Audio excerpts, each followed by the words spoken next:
Whispers of the Empire, A Journey Through Rome's Eternal Dream. Part 1, The Birth of Rome. Before the eagle's soared, before marble shone beneath the sun, before emperors and orators, there was only the sound of wind through tall grasses and the gentle murmur of the Tiber River. Here, in the heart of Italy, beneath a sky so wide it seemed to hold eternity, a shepherd boy once looked across the hills and dreamed. He saw wolves and trees, rocks and stars. But in his heart, he imagined something more. A city not yet built, a world not yet made. That city would be called Rome. And so begins our long journey, through the rise of the Republic, the power of emperors, the peace of provinces, and the twilight of an age. Tonight, you'll drift through those centuries, not as a soldier or senator, but as a gentle traveler, walking quiet roads, sitting in warm taverns, and listening to stories told by firelight. Close your eyes. Let go of the day. We are entering a dream shaped by stone and time. Long before history was written, stories were told. And one such story was of Romulus and Remus, twin brothers born of a princess and the god Mars, left to die, then nursed by a she-wolf in a cave beneath the Palatine Hill. The tale is old, whispered to children at bedtime, but its spirit shaped a people who believed in destiny, in struggle, in rising from humble roots to greatness. The early Romans were farmers, herders, and craftsmen. Their homes were simple, but their hearts were proud. They built on 7 hills, each one like a step toward the sky. In time, their villages united. They chose kings, wise men at first, but then greedy ones. And so the Romans, fierce in their love of freedom, cast the kings out.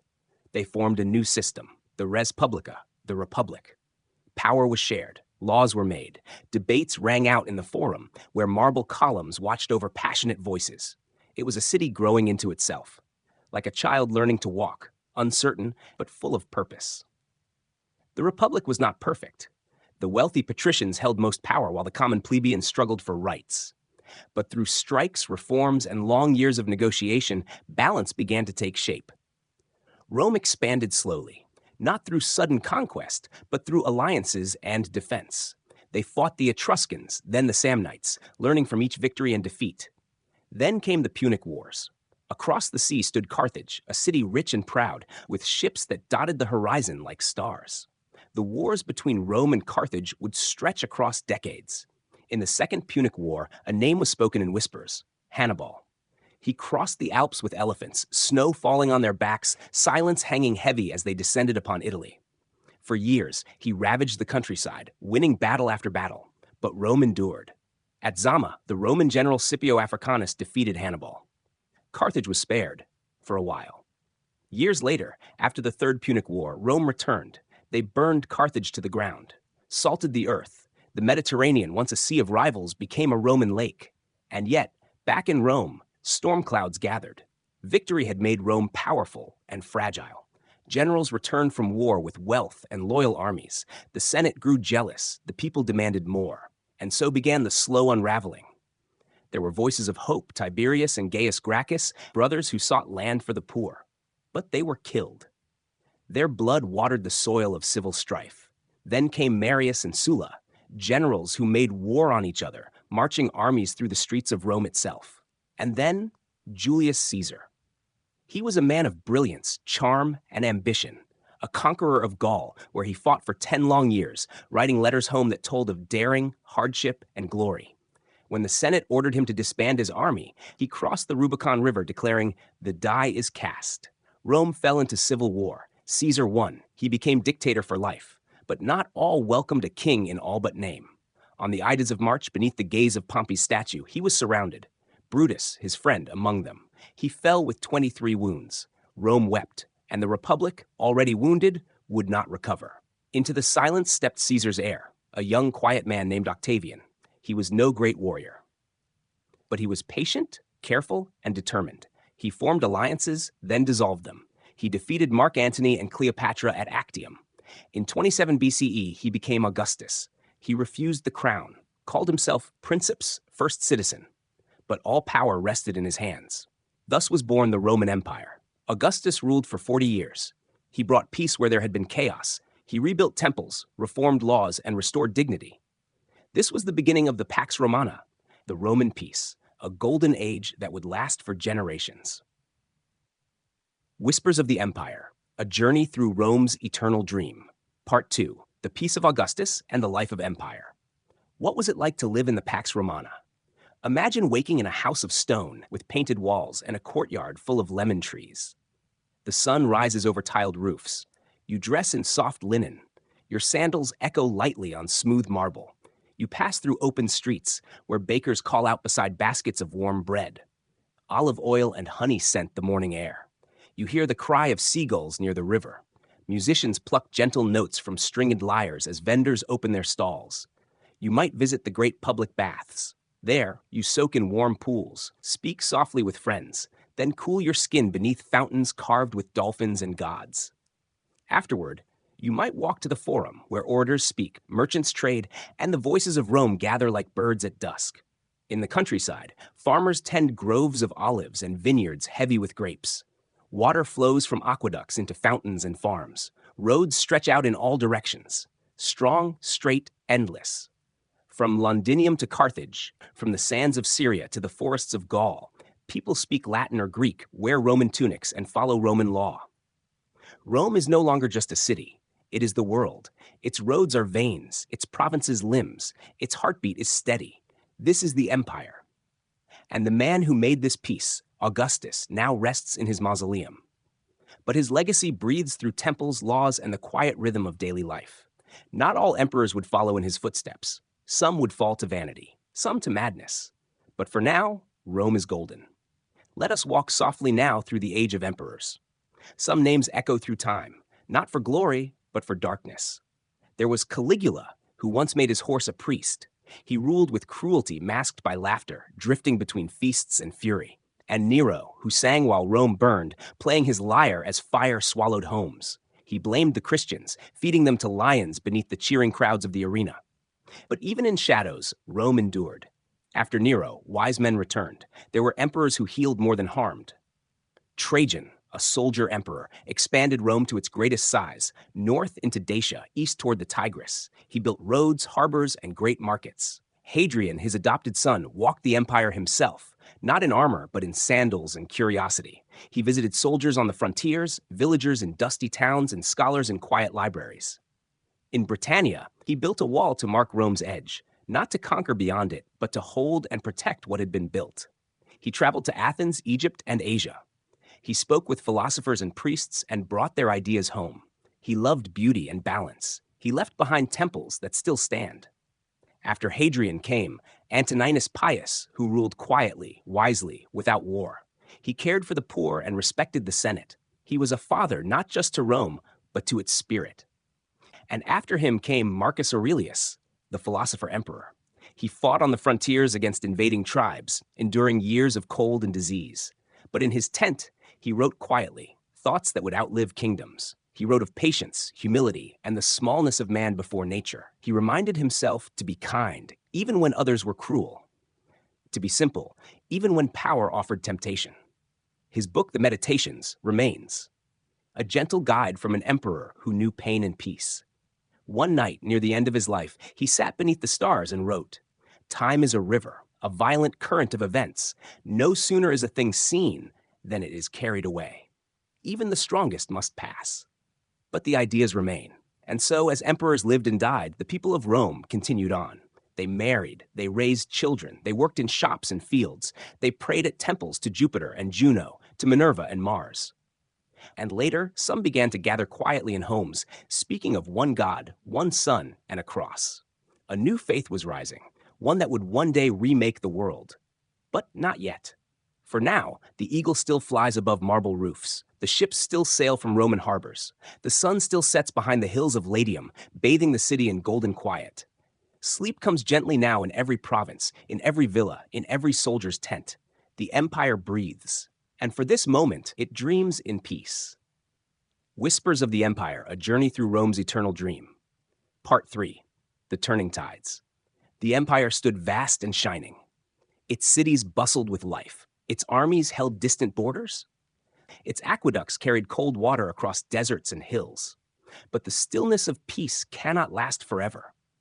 There were signs, small at first, that the mighty walls of Rome were beginning to strain. In the 3rd century after Christ, the empire entered a time of crisis. The emperors came and went in quick succession. Some ruled for years, others only days. Generals were proclaimed emperor by their troops, then killed by rivals. The throne passed like a coin in the marketplace, always in someone's hand, never secure. This was the time of the barracks emperors, men chosen by soldiers, not by law or legacy. Civil war became common. Armies once meant to guard the borders now turned on each other. Cities were burned, farms abandoned, inflation rose, coins were melted down and stretched with cheap metal, trade slowed. The roads were less safe. Along the edges of the empire, pressure grew. To the north, Germanic tribes watched and waited. To the east, the Persian Empire challenged Roman power. And yet, amid this storm, there came a man of order, Diocletian. He was not a noble. He had risen from humble beginnings, a soldier who became emperor through strength and discipline. He saw that the empire was too large, too complex for one man alone. So he divided it, east and west, 2 emperors, 2 junior emperors beneath them, a system called the Tetrarchy, rule by 4. He imposed strict laws, he set prices, he reorganized the army, and for a time, he brought stability. Then, in an act rare for rulers of any age, he retired. He left his palace, not in disgrace, but in peace. He returned to his gardens, where he raised cabbages and lived quietly. But even the best systems must face time's slow erosion. After Diocletian, his reforms faltered, rivalries returned, and in this time of unrest, a new light appeared, one that would reshape the empire forever. His name was Constantine. He was a general, a politician, a dreamer.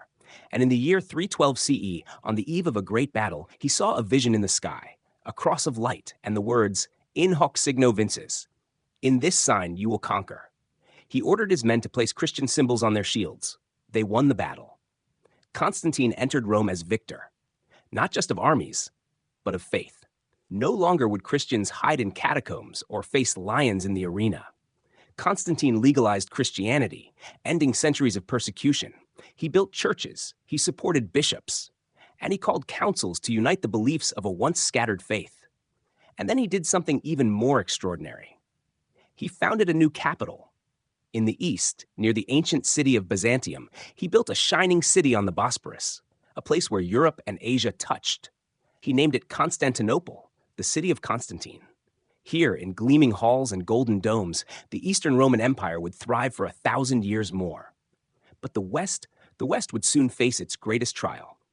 Imagine now the city of Rome, still proud, still beautiful, but quieter. Fewer senators now walk the forum. Fewer legions guard the gates. Taxes weigh heavily on farmers. Local rulers gain more power. The heart of the empire begins to slow. And beyond the rivers, across the forests, the world moves. The Goths, once allies, grow restless. They seek land, protection, a place within the empire. But Rome fears them, and fear leads to violence. In 378 CE, near the town of Adrianople, the Roman army meets the Goths in battle. The Emperor Valens leads the charge, but he underestimates them. His army is crushed. Valens falls, and his body is never found. It is one of the worst defeats in Roman history. The borders weaken further. Refugees pour in. The empire can no longer choose its battles. It only reacts. In 410 CE, under the Gothic king Alaric, something unthinkable happens. Rome is sacked. For 3 days, flames rise. Gold is taken. Statues fall. Though much is spared, the church's many lives, the symbol of eternal Rome is shattered. The world watches in silence. St. Jerome in distant Bethlehem writes, "The city which took the whole world is itself taken. The West is crumbling. Yet not all is lost. Even as power slips through Roman fingers, the idea of Rome still burns.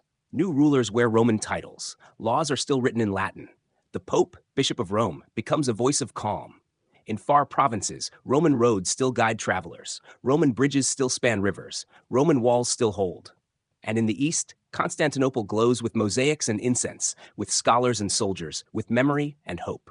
The Roman dream continues. But the old world, the world of Caesar and Cicero, of Augustus and Marcus Aurelius, is fading. The shadows grow long, and soon the last ember of the Western Empire will flicker out. The Light of Byzantium and the Soul of Rome, 2,100 plus words for use in natural readers and other long-form TTS apps. The West had grown quiet. Rome, once the heart of the world, now stood still. its temples crumbling, its columns cracked, its statues staring into time like forgotten gods. The emperors of the West were gone. Vandals had taken what gold remained. The people, weary, lived among ruins, beside ghosts. But far to the east, a different Rome still stood. Across the sea, beyond the mountains and the old lines of the empire, a city glimmered on the edge of Europe and Asia. It stood on a peninsula, hugged by the waters of the Bosporus. Its walls were high, thick, and wise. This was Constantinople, the new Rome. Founded by Constantine the Great in 330 CE, this city had been born not in myth, but in strategy. He had seen the need for a capital that looked eastward, toward trade, toward defense, toward the future. And in Constantinople, he laid the foundations of something timeless. Here, the emperors wore Roman titles. They walked through courts of marble and beneath ceilings painted with gold.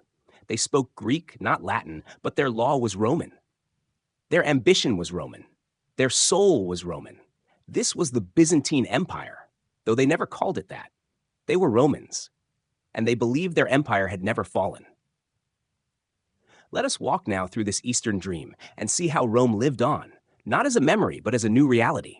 Imagine entering the gates of Constantinople in the early morning. The walls, known as the Theodosian walls, rise like cliffs around the city, stretching for miles.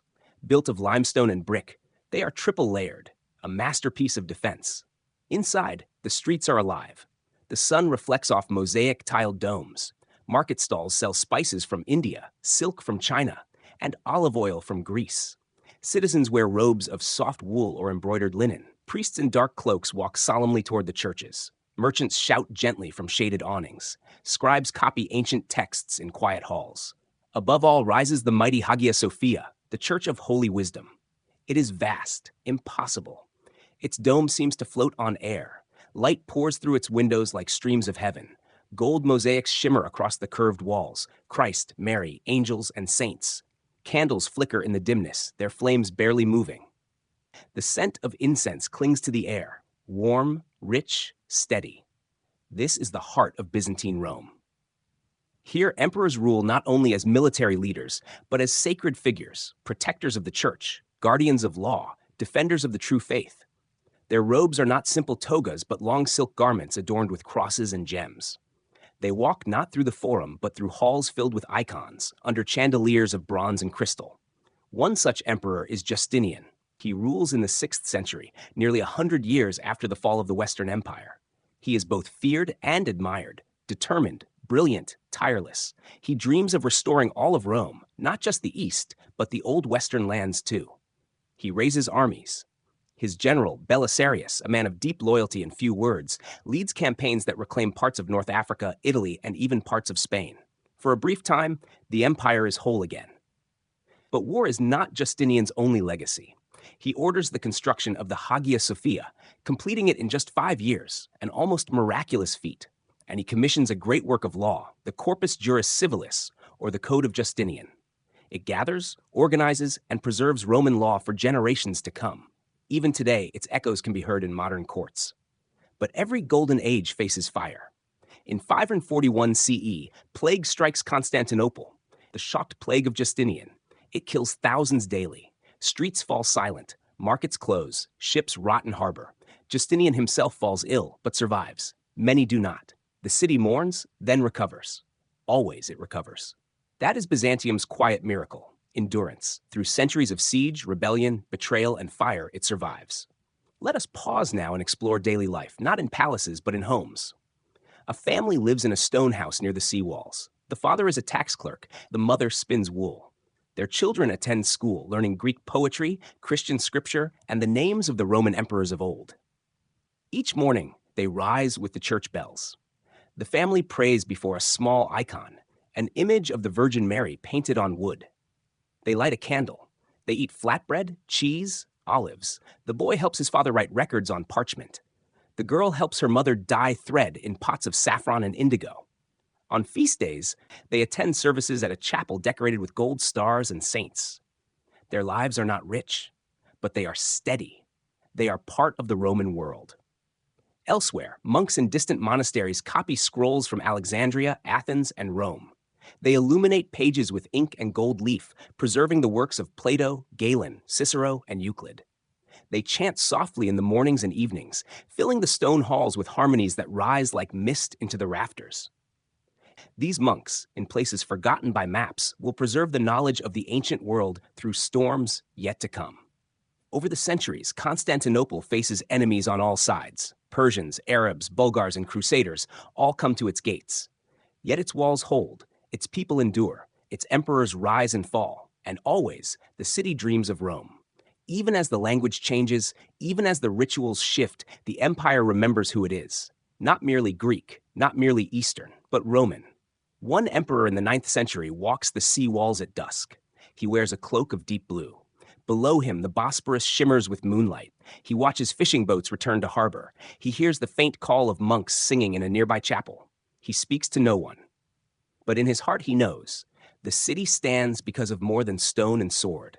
It stands because its people believe.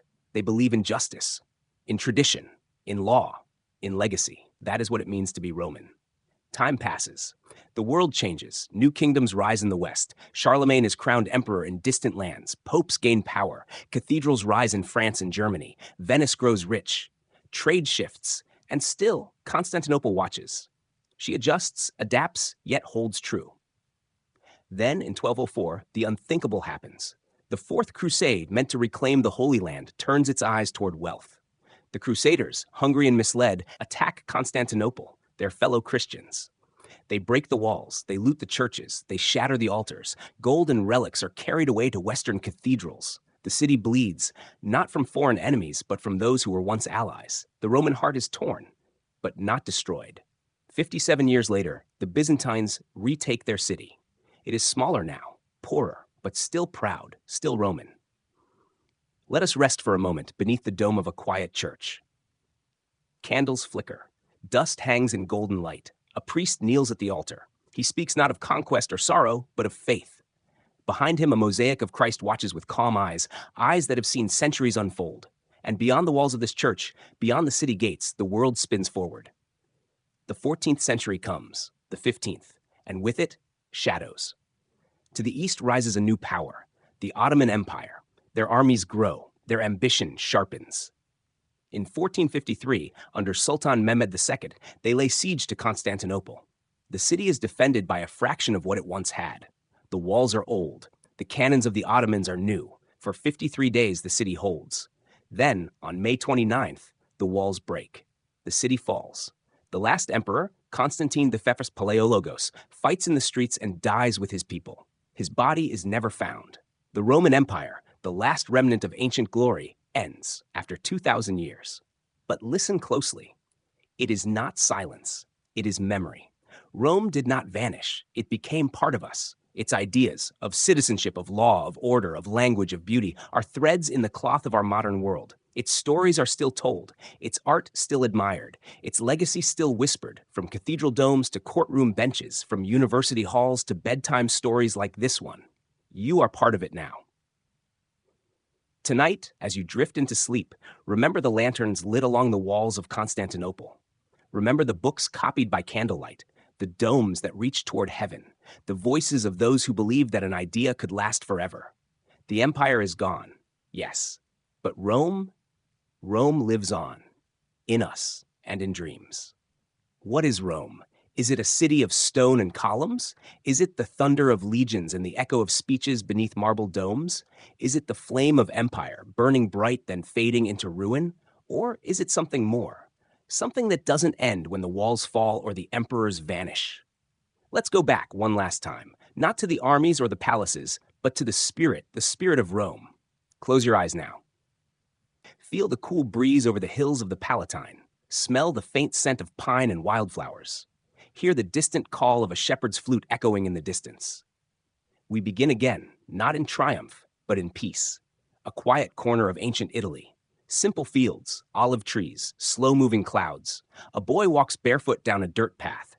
He carries nothing but a worn satchel and the memory of stories told by his grandfather. Stories of gods, of senators, of emperors who shaped the world. He wonders if they were real. He wonders if he too might one day matter. He does not know that 2,000 years later, someone like you would remember him, not for who he was, but for the world he inherited and passed on. Rome was more than victories. More than ruins, it was a rhythm, a heartbeat.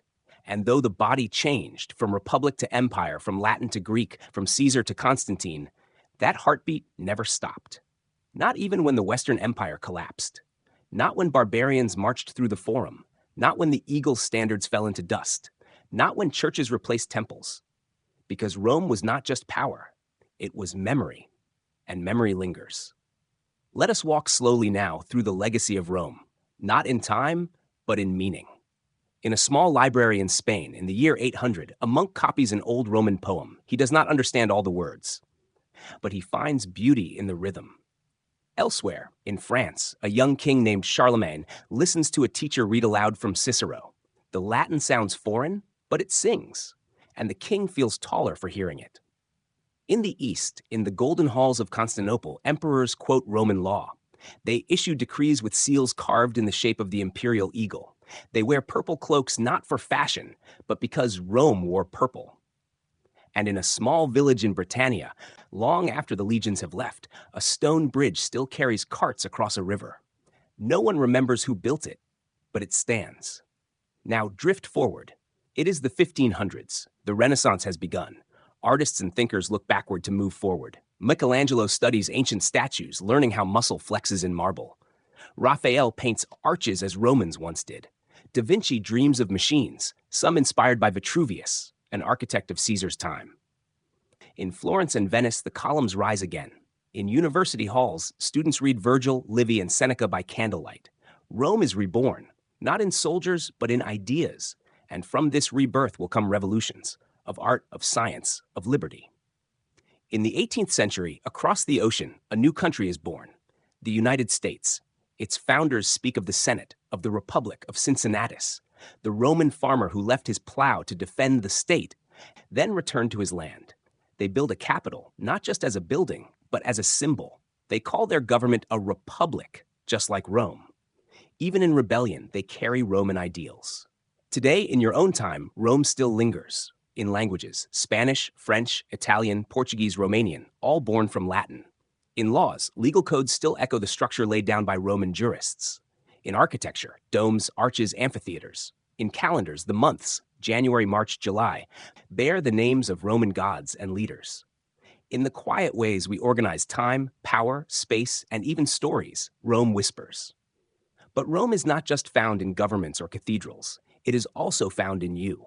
When you strive for justice, when you study with discipline, when you remember those who came before, when you walk through old cities and feel that strange, quiet awe, when you speak of honor, of duty, of dignity, that is Rome, not a sword or a statue, but a whisper passed between generations, a candle lit by one soul, handed to the next.